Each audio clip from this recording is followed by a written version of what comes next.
In this video, we're going to be creating this cinematic halation and bloom effect for your Instagram Reels in Premiere Pro, so no need to go buy a mist filter when you can do it in Premiere Pro for absolutely free. But before we get into that, I just want to quickly let you know that my name is Torsten Roscoe and I create digital assets for content creators just like you. So this is actually what it looks like before we add the halation and bloom effect, and then this is after. You can see that when I can come over to the right, there's a lot of like the highlights are really softened and everything. So then when I go back, you can see there's nothing there. And then when I go back again, you can see it has a nice bloom effect, and it also has this kind of like halo red a little bit effect that's actually super cool, and it gives it that really vintage look. So this effect is super simple.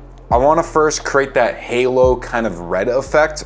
So in order to do that, make sure you add an adjustment layer, and to do that, obviously just go to the project, right click, new item, hit adjustment layer, and then hit OK. It's gonna pop up over here, bring it, match it to your clip, everything like so. And the effect that we want to search up to get that halo kind of like red effect is an effect called channel blur. If you're using the new updated version of Premiere Pro, it won't be in here, but I actually got you because I got the channel blur from somewhere online, and I'll leave it down in the link in the description so you can use this preset, but it's just gonna be called channel blur. I'll have it in the link in the description. Just drag and drop it onto your adjustment layer. You can already see that my preset is already pre-made on here, but this red blur will just be at 0.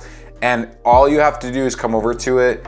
Obviously it says channel blur, and mess with the red blurriness. So just up it until the way you like it. Obviously I'm gonna probably put mine around 30 or so. You can see right now, so if I turn this off and then on, it gives it that really nice kind of cinematic look. It really adds that just extra filmic look to it. Obviously, if you want to, you can really play with it, but that looks just too strong. I'm gonna leave mine around 30 just to look super clean and aesthetic. Then we can go on to that bloom effect, because that is the halation effect. Now, the bloom effect is pretty simple too. All you wanna do is duplicate your layer that you're using. So if you hold Alt and then drag it upwards above the layer, now it'll create one. In order to create this bloom effect, we need to search up 2 effects. One's gonna be called Luma key, so Luma, drag and drop that onto the layer, and then the other one's gonna be a Gaussian blur. So if you just search up blur, it should be right down here in blur and sharpen, Gaussian blur. Drag it onto the top layer. Make sure you're putting this on the top layer, not the bottom layer. So for now, we can come over to the Luma key, and I want you to toggle the bottom one off. So now we can only see this top one. And this Luma key is kind of have to like grab the highlights and everything. And all you want to do is mess with the threshold and cutoff. So for me, I'm just gonna kind of mess with it. And let's see just where it at. I figured out that where the highlights are black, so right now you see all this black stuff, the bloom effect will avoid this black parts and only grab the parts that you can kind of see and that are white. So for this example, it's going to bloom out the background and kind of my face, but it won't hit these highlights. And that's absolutely opposite we want it to do. We want to hit the highlights. So all I want to do is kind of play with the cutoff to see where it looks like afterwards. Maybe if I up it and then up the threshold too. So now it kind of looks something like this. You can see that's really grabbing the highlights. Everything, the background is black, but only the highlights, the part I want it to bloom is white, and that's what we're looking for. So now what you want to do is come over to the Gaussian blur, and you want to up this a little bit. Don't go too crazy.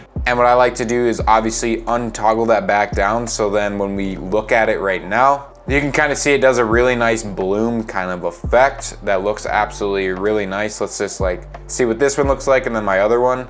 So this one's a little too strong and everything. Obviously you have to play with the effect or anything, but this is kind of what you get as like a rough estimate or anything. That looks pretty cool. I also like to use the blend mode on the top one. So if you come over to the top layer, click on the normal, change it to lighting, it really gives it just, and it settles down the effect just a little bit. So now the highlights kind of fade in, not as much, but it still gives it that really nice, simplistic, cinematic look. And obviously every single time you don't want to do this every single time. So what I do is I just come over to my cinematic editing style preset pack. I grab the halation on the blur, put it on the top one, and then I come over to the bloom effect, put on the duplicated layer, and then it gives me my perfect, subtle, really nice cinematic editing bloom and halation effect. Super simple and easy. But not only do you get these, but you get these, you get film borders, a bunch of other presets, fonts, and a bunch more. I'll pop up some examples of what I do in just 5 to 15 minutes using the drag and drop hooks that you can see on screen right now. It literally takes me 5 minutes, so it's kind of a no-brainer. And if you want to learn more about personal branding and just effects just like this, go click this video right over here.